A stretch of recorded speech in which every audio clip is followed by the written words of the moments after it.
हमारी संस्कृति, हमारे संस्कार सदा रहे हमारे साथ। भारत के महान ग्रंथों और काव्यों का संपूर्ण संकलन। सब्सक्राइब करें तिलक।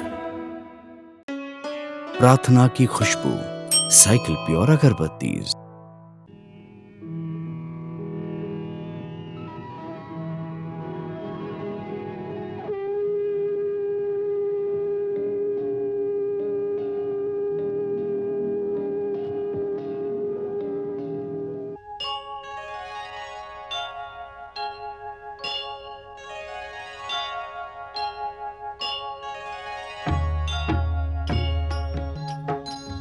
सीताराम चरित अति पावन, मधुर सरस अरु अति मन भावन।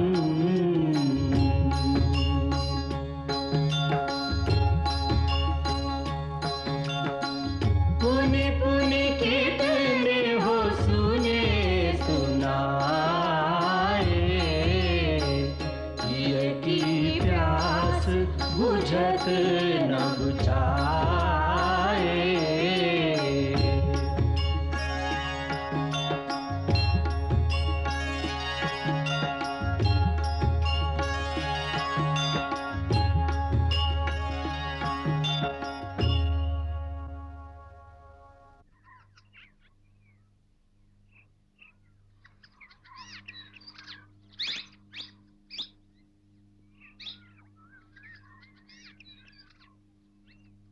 वनदेवी वनदेवी वनदेवी वनदेवी, अयोध्या के राजकुमार शत्रुघ्न ने आपके दोनों पुत्रों का जातक संस्कार किया है। राजकुमार ने जातक संस्कार किया है। हाँ वनदेवी, जातक संस्कार किया है। क्या अयोध्या के राजकुमार शत्रुघ्न ने?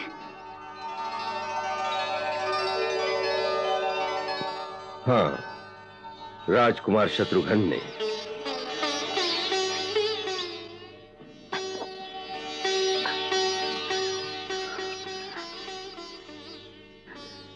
प्रणाम गुरुदेव। कल्याण हो।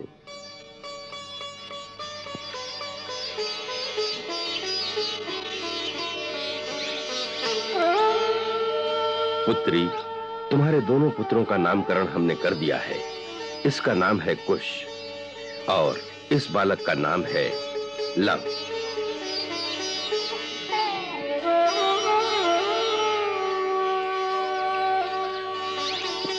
अपने पुत्रों के शुभ लक्षण देखे तुमने?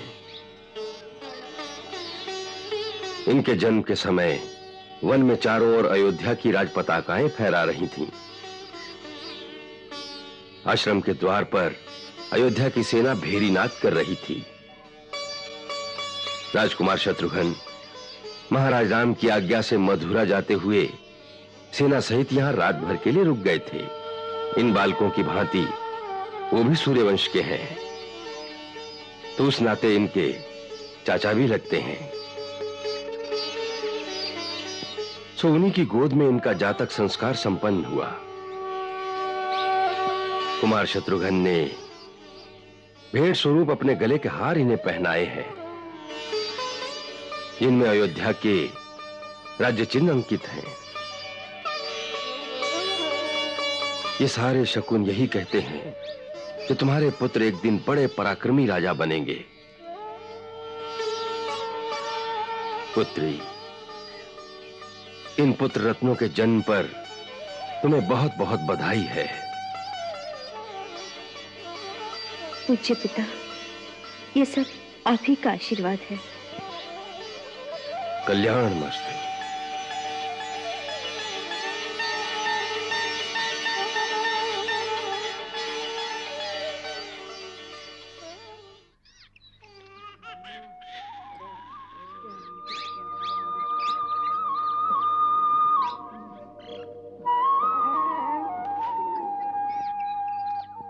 अब कैसी हो पुत्री?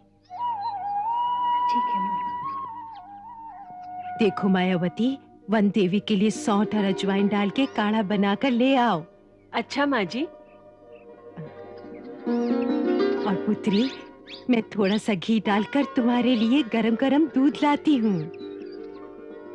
चलो दूध गरम करो। और सुनो, बालकों का ध्यान रखना और वन देवी को अकेले नहीं छोड़ना। हाँ? नहीं गोतनी माँ, हम यही रहेंगे, अकेला नहीं छोड़ेंगे बालकों को। हाँ।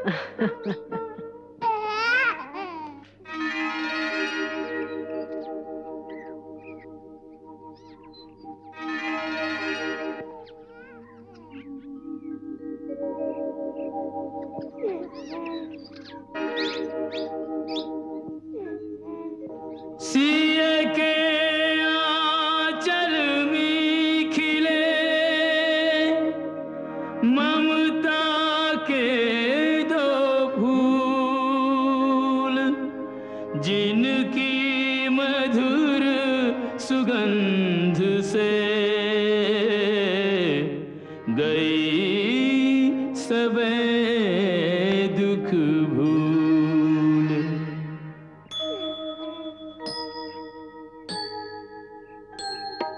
लब कुश जैसे चंदा सूरज, देख सिया फूली ना समावे।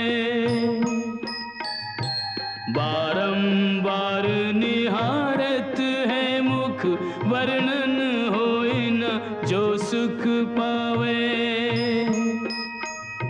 लालन के तन पे रघुवंश के देख के चिन्ह अधिक हर्षावे।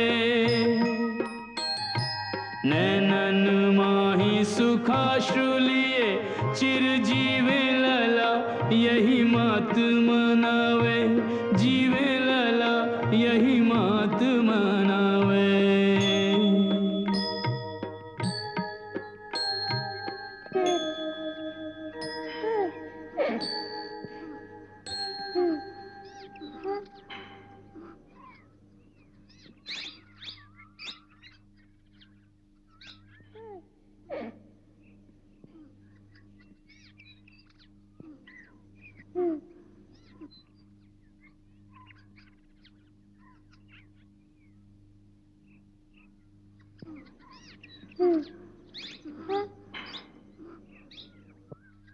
अपने पिताश्री को नमस्कार कर।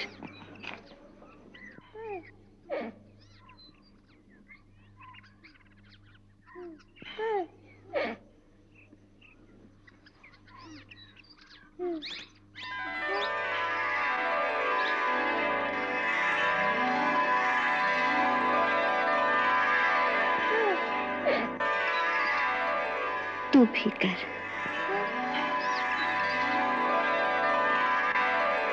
स्वामी, अपने पुत्र का नमन स्वीकार करें।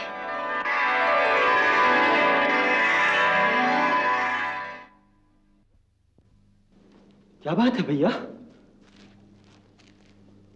लक्ष्मण, जैसे सीता की आवाज सुनाई दी।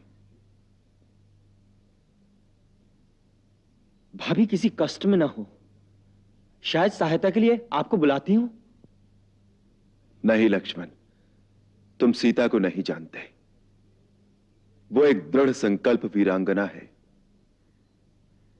पहली बात तो उसे कोई कष्ट हो नहीं सकता, और यदि हो भी तो वो मुझे सहायता के लिए कभी नहीं पुकारेगी। उसमें बड़े से बड़े कष्ट से अकेले लड़ने की शक्ति है। वो यहां से दुर्गा का रूप धारण करके गई है, उसे कष्ट नहीं हो सकता।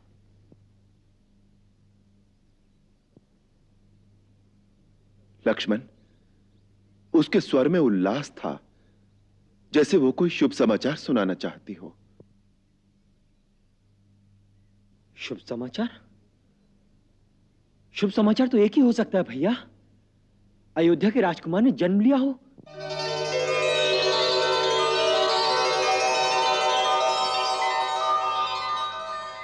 संभव है। तो भैया, कल ब्राह्मणों को दान देना चाहिए। अवश्य।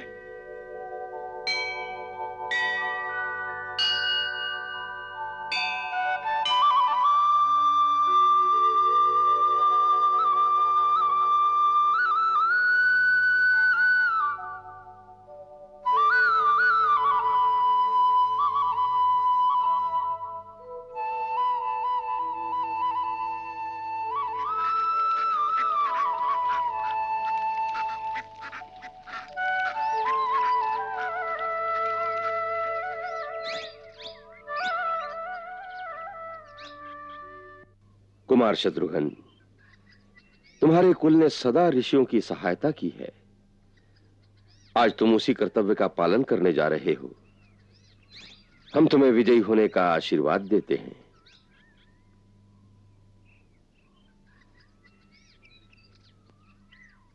तुम्हारी विजय यात्रा सुखद और सफल हो।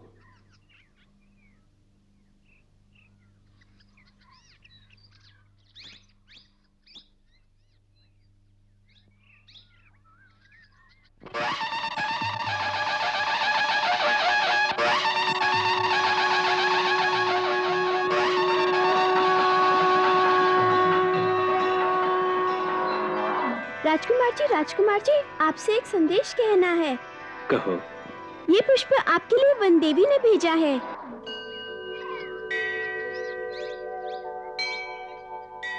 वन देवी? वन देवी कौन? वही उन दोनों कुमारों की माता जी।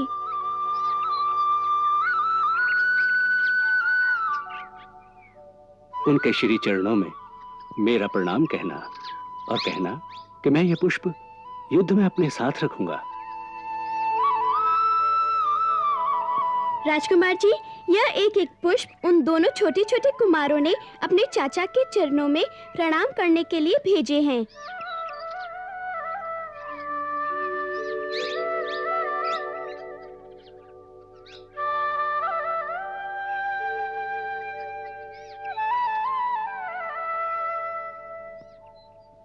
उन दोनों को मेरा आशीर्वाद देना और कहना कि ऐसे वीर बनना कि एक दिन अपने चाचा को भी हरा दे।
सेना नायक, अब यहां से सेना को बड़ी सावधानी से आगे बढ़ना चाहिए। यह आवश्यक है कि लवणासुर को इस बात की सूचना नहीं होनी चाहिए कि अयोध्या की सेना पश्चिम की ओर बढ़ रही है। वो चौकन्ना हो जाएगा, फिर युद्ध रास्ते में ही छिड़ जाएगा, जिससे हमारा उद्देश्य पूरा नहीं होगा। इसलिए सेना को प्रमुख मार्ग छोड़कर वन के भीतरी मार्ग से आगे बढ़ना चाहिए। आप अपने समस्त गुप्तचरों को अलग अलग मार्गों से आगे भेज दें, और यदि कहीं कोई ऐसी बात देखें तो उसी समय हमें सूचना देंगे। जो आज्ञा महाराज। कुछ गुप्तचर जो इस वन प्रदेश के जानकार हैं, वो सेना के साथ मार्गदर्शन के लिए चलें, जिससे हम सीधे महर्षि च्यवन के आश्रम तक पहुंच जाएं। तब तक हमारा पता लवणासुर को नहीं चलना चाहिए।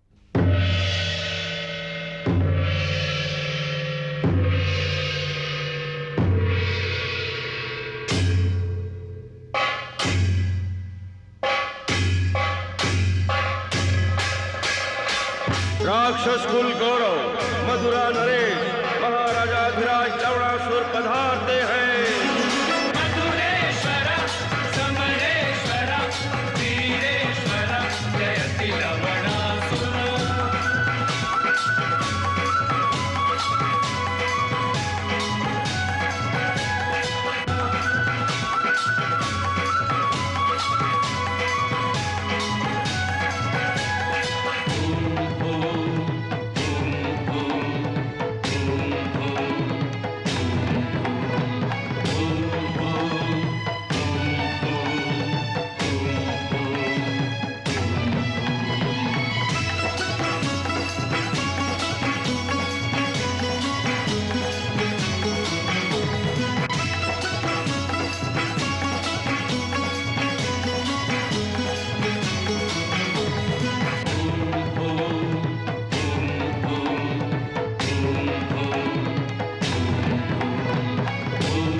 बंदीजनों को उपस्थित किया जाए।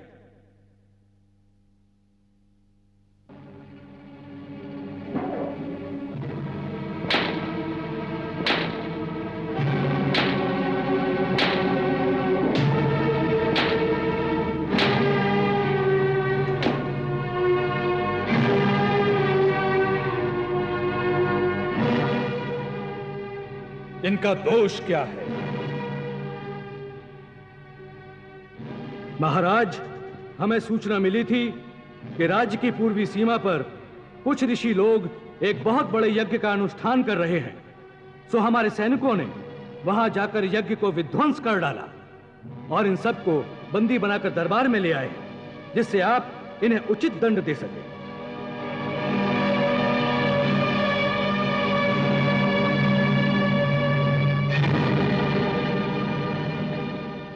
क्या तुम्हें ये ज्ञान नहीं था? हमारे राज्य में वैदिक पूजा का निषेध है। यज्ञों का अनुष्ठान करके देवताओं से शक्तियां प्राप्त करना और उन शक्तियों का संग्रह करना सबसे बड़ा पाप है हमारे राज्य में। क्या तुम्हें ये ज्ञान नहीं था?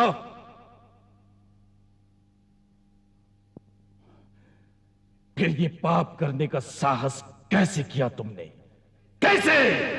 पाप हमने नहीं किया, पाप तुम कर रहे हो राजन, हमारे धर्म के मार्ग में बाधा डालकर। हर प्राणी को अपने अपने धर्म और अपने विश्वास के अनुसार पूजा, साधना और भक्ति का अधिकार है। उसी प्रकार हम अपनी आध्यात्मिक उन्नति के लिए यज्ञ आदि द्वारा साधना करते हैं, जिनसे हम आध्यात्मिक शक्तियां प्राप्त करते हैं और जिनकी सहायता से हम भगवान के दर्शन कर पाते हैं। किस भगवान के दर्शन करना चाहते हो? इस राज के अंदर एक ही भगवान रहता है और वो है लवणासुर।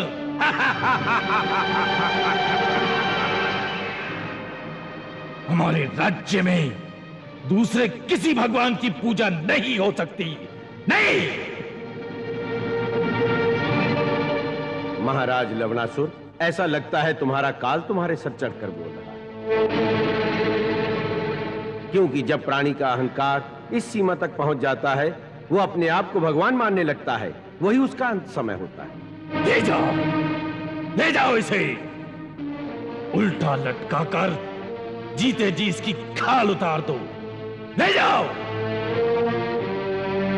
ठहरो लवणासुर, तुम्हारे इन सैनिकों के हाथों मरना हमें स्वीकार नहीं। हमारे पास अपने प्रभु के श्री चरणों में जाने के लिए योग रचित बड़े सुंदर मार्ग भी है। हम उसी मार्ग से अपने प्रभु के श्री चरणों में अपने को समर्पित करते हैं।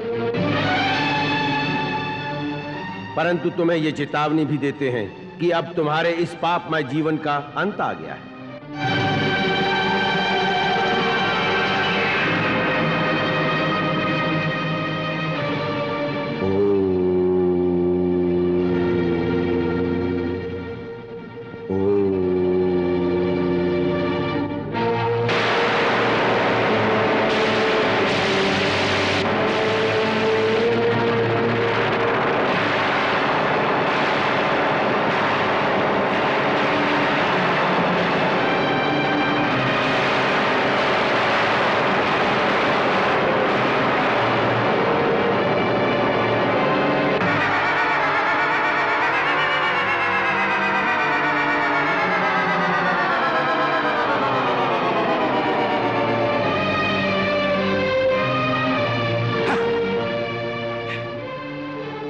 ले जाओ इन्हें और सबको कारागार में डाल दो। ले जाओ।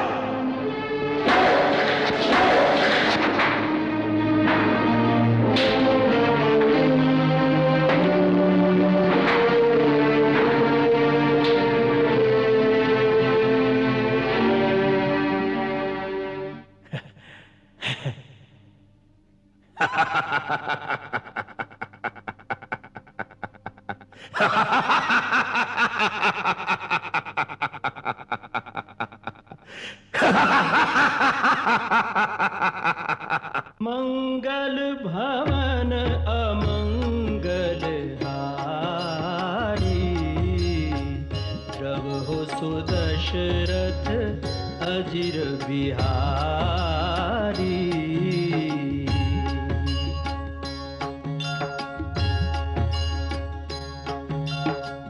सीताराम चरित अति पावन, मधुर सरस अरु अति मन भावन।